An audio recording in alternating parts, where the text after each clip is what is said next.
If you want to start a polymer clay business in 2026, here's what I wish I knew before selling my first piece.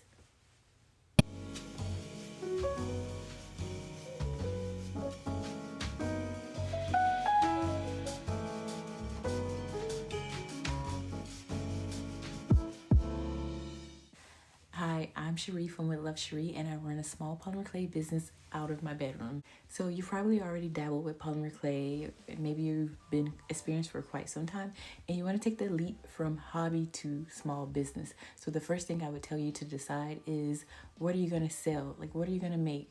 Okay, so when I first started out, I did have an idea of what I wanted to make. The first thing I made was the first character that I made was the Charlie Love Bear. So I named it Charlie after my grandpa. And then I made two more characters,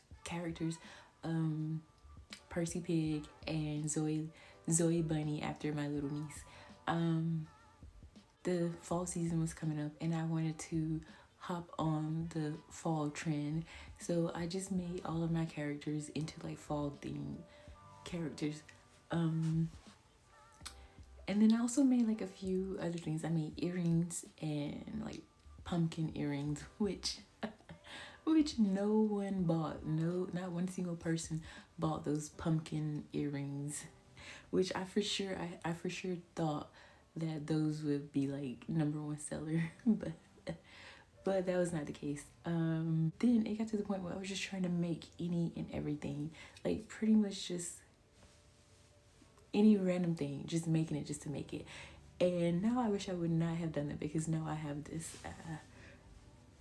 this trinket dish full of just random pieces that I'm not gonna sell. I don't know who to give them to or whatever, and it was just a mess. I wish I would have just stuck to like 1 or 2 products, maybe even 3, and just left it at that. I mean, I bought so much other stuff to like go along with it, which like I've found use for some of those things. Like I went on Etsy and bought like the bubble beads to like make bracelets and everything to go with the charms, but that was just doing exactly too much for someone just starting out. Okay, so the next thing I would tell you, or if I wish someone would have told me, was to just buy only the basic tools. You don't need like a whole like 24 pack of anything. Like, just all you need is basic tools, a acrylic rolling pin, of obviously your polymer clays, what else? Some maybe not even like stamping blocks. You don't really need that like right away, but those are very useful. What was something unnecessary that I bought? Something that I bought that I really thought I needed, and I don't even think I've even used it once, or some of those like rubber molds. Like, I bought a whole bunch of those and I don't even use them. A lot of the cutters I don't even use, like the cutters that come, like multi cutters that come in like in a pack. Yeah, like a lot of times I just use like the basic ones, like the hearts, circle. Yeah, it's a complete waste of money, and I wish I knew better. I still have them. Maybe I can like donate them to someone or something. Like a lot of those things, I realized that I have never even used, not once. I haven't used them. Please take my advice. Save yourself the trouble and the money. Just stick to the basic stuff, and then once you advance on, then get whatever you need, whatever your skill set requires. Okay, so the next thing I wish I knew when starting out was to buy local whenever you can. Oh my gosh, that would have saved me so much money if I would have just did my research and bought some items local. Yeah, like I was randomly in my local bookstore and I saw that they had polymer clay, and I was like, this whole time like they had polymer clay, and the brand wasn't that, it wasn't bad. It was pretty okay, something that I could have used like in a pinch, instead of buying, like, for example, all of the red clay right now is like $25. Ooh. And there was like one time I ran out of red clay, and I was like, oh my gosh, like I have no choice but to pay this price. So I paid for it, and then I saw that they had the clay in one of my local stores for a little bit cheaper. And also there's a craft store downtown in my area that I really did. I don't know why. And I've always saw it there, but I never went in there until like one day. It was my husband's idea to like, well, let's go in here and see what they got. And then I walked in there. I was like, there's so much craft stuff in here that I could have used instead of like buying $25 stuff for $25 on Amazon or something when they have it here. I don't gotta worry about shipping because we sometimes we don't get same day shipping here on the island. But yeah, I wish I would have like did my research and just I don't know. But like for example, today I went back to the same craft store and I got a few more of the acrylic blocks, the stamping blocks in the big ones. Pretty decent price. Yeah, pretty decent price. And I'm pretty sure I probably would have paid like maybe up to $30 on Amazon for it. Yeah, so if you can buy local, I know that some things you can't buy local, but if you can, try to buy local. Okay, so the next thing that I wish somebody would have told me, or that I wish I knew, was to mix the clay to get custom colors. You don't have to spend $6 or $8 for like a certain special color. If you can mix the colors to get the custom color that you need and save yourself some money. Like if you already have the clay, just mix them, and trust me, you'll save some money. You will definitely save money. But if you are the type of person who you rather just like rather spend money and instead of like taking the time to mix polymer clay, because I know that mixing colors can take a lot of time and energy. So if that's your thing, do it. Order it offline or wherever you can find it at, Michael's or wherever, Hobby Lobby. Then do that. Okay, so the next one, this might be a little tricky for some people, and for me it was a little tricky too, but you have to charge your worth. You have to charge your worth, your time, and this was a major one for me, charge for your supplies. Like you have to charge. I know there's some people like they might not agree with your prices or whatever, and I have a hard time dealing with this too, because I feel like, oh man, nobody's gonna buy this at $20 or whatever, and then I'm like, oh, I need to like add all these discounts, I need to run all these sales and stuff so people will buy my stuff. But if you carry on like that, you will not make any money. Listen to me, you will not make any money. Like having discounts and sales like every so often, like that is fine and dandy, but you don't want to do that constantly, because you will always be in the red. And as far as like for your time, a lot of these pieces take like a lot of time, like in not even just my pieces. Like I've seen other people's items, like oh my gosh, like literally going like row by row to make like one slab of clay, and then that's just like maybe like one portion of it. And I'm like, oh my gosh, I can't imagine going in detail doing all that like, oh my gosh. And then can you imagine like how long it took them to roll out each color of clay for those pieces? And then we're not even gonna get into the the baking sessions, like baking one layer first and then another, like, oh my god. And then on top of that, you have to, if you are that person who sands your pieces, you gotta sand it.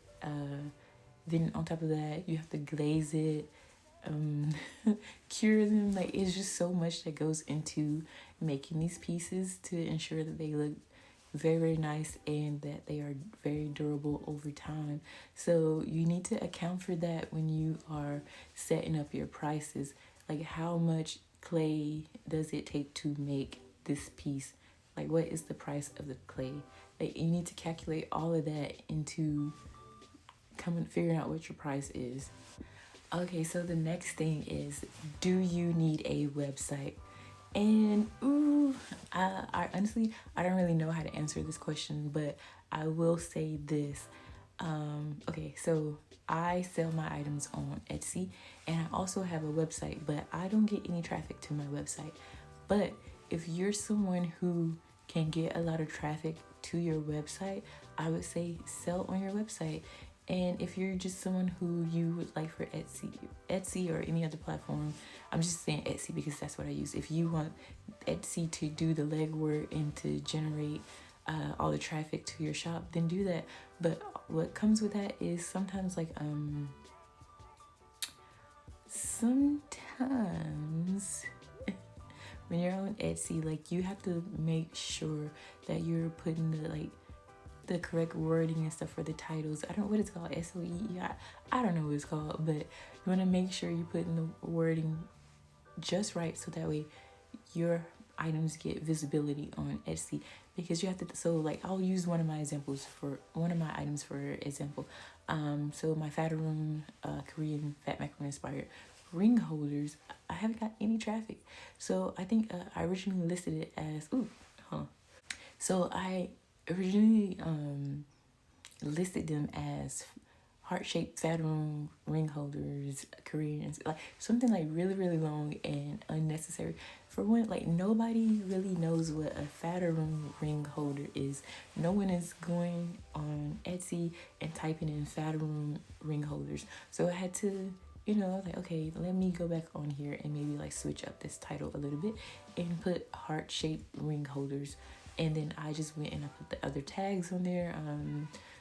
Valentine's gifts for her, blah blah blah blah. But in the description, I also kept the name of what it is, like a Fataroom ring holder. But yeah, you have to play with it so that way you can ensure that your items will get some visibility on Etsy. And like I said, like for your own website, you got to make sure you have traffic going there. If you're someone who has like a big following on your social medias, I think it would be a little more easier for you to get traffic to your own website. But as for me, I don't have I'm not on TikTok. I did switch my Instagram to like a business or professional account, but then I switched it back because I felt like I just needed to keep my personal stuff separate from like business stuff. But I created a Instagram earlier today, but I just haven't sat down and set it all up and all that stuff. But like I say, if you have a huge following already, this would be perfect for you to use like your own website. I'm not so sure about other like platforms like Shopee or what. I don't use all that. I just try to keep it real simple because it can be too much. But I do also have my website that I created through Squarespace, but for whatever reason I'm just still keeping it up because maybe one day I can graduate from Etsy straight on to my own shop or my own website, maybe one day soon. This is something that I wish I really would have known about way sooner in the process than later. But since we're talking about social media and websites and all this and that, so I'll start with Etsy first. So for Etsy, you can put like videos of like your products or whatever. Well, even on your own website, you can do that too. So, and then like social media, if you're gonna be like trying to like generate traffic on your socials, this is what I've noticed. I've been noticing over time, but I just recently in the last few months started to apply it to my own stuff. So when you are filming your content, people love to see like the process. People love to see like some behind the scenes, like, or the process of you making something. You don't have to show everything. You don't like, I would never tell you to like show everything, like the whole process of what you're making. Unless you want to do that, then you can do that. But people love to see like the process of, at least some of the process of how do you make this, how do you do that. And so I've noticed once I started to implement this with my social media content. So like on my YouTube, I've noticed that when I show the process of me making a piece, that is when I get like the most views. And I wish I would have started doing this like way before, but I was so afraid of like if I show the process, I have to show the whole process, and it just seemed so overwhelming. And then I'm like, because I wasn't worried about anybody copying me, because for one, I'm just a little I'm just a little girl. So my shop is like my shop is like so tiny, and so somebody copying me, I'm not worried about that, because like for one, I already see like a lot of people make the same things, but everybody kind of puts like their own little touch on it, you know? So I wasn't worried about anybody seeing any of the process, but I was just more concerned with like, do you mean I gotta like sit here and film this whole process? And then finally it like, clicked in my head, like just show you like putting the texture on the piece, show you like, I don't know, what I be doing. I don't know, my brain all over the place. Like I remember one time I made like this layered red velvet cake, and I showed the process of me like adding the texture on the clay to give it that real cake like texture and look. And I got so many views from that. And also with when I first started showing the process for my Fatteroons, I posted it on Instagram, and I got some views on there. Your girl got some views, not a crazy whole lot, because y'all know this is just like a smaller corner of the internet over here. But I did notice that those videos performed better than a lot of my other content. That is it for now. I don't want to make this video too long, but yeah, those are just some of the things that I wish I would have knew, or would have realized, or somebody would have knocked me upside the head and told me.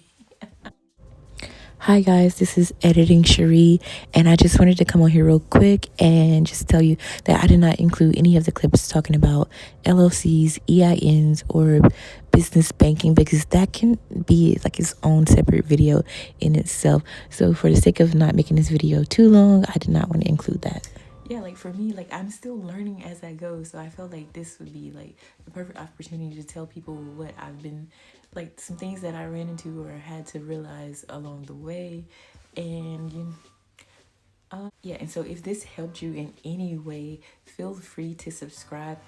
I think I want to do more content like this, because like I said, I'm learning as I go, and I want to help other people out, so that like you guys don't have to like run into some of the hurdles that I ran into, or just come to the realization like way down the line, and you already like spent like all your money and time wasted.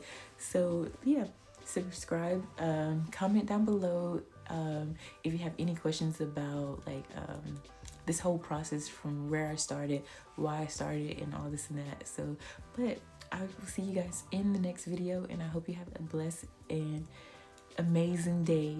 So bye.